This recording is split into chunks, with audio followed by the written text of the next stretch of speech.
राज्यात गेल्या काही दिवसांपासून पावसाचा जोर ओसरला आणि त्यानुसार काही भागात हवामान कोरडे राहणार असून हवामान विभागानं उद्या कोणत्याही जिल्ह्यांना पावसाचा कुठलाच अलर्ट जारी केलेला नाही. असं असलं तरी कोकण, मध्य महाराष्ट्रात तुरळक ठिकाणी पावसाच्या सरी कोसळण्याची शक्यता आहे. त्याचाच आढावा आपण घेणार आहोत व्हिडिओच्या माध्यमातून.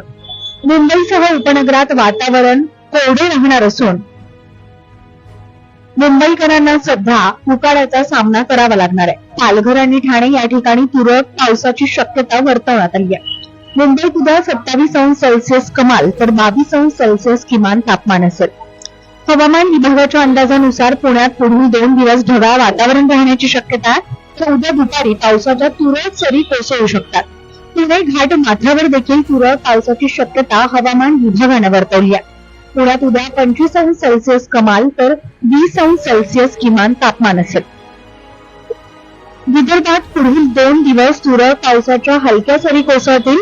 विदर्भातील भंडारा, नागपूर, वर्धा, यवतमाळ या जिल्ह्यांमध्ये ढगाळ वातावरण असेल.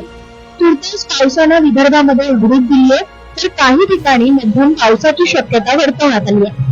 नागपूरमध्ये उद्या 29°C कमाल तर 22°C किमान तापमान असेल. मराठवाड्यातील छत्रपती संभाजीनगर, जालना, परभणी, हिंगोली येथे पुढील 2 दिवस मध्यम स्वरूपाचा पाऊस पडेल.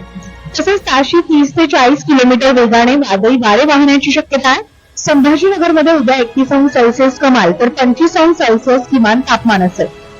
राज्यभर काही प्रमाणात पावसानं विश्रांती घेतली असली तरी काही ठिकाणी मात्र मध्यम स्वरूपाचा पाऊस सुरू आहे, तर राज्यातील कोणत्याच भागाला पावसाचा अलर्ट देण्यात आलेला नाहीये.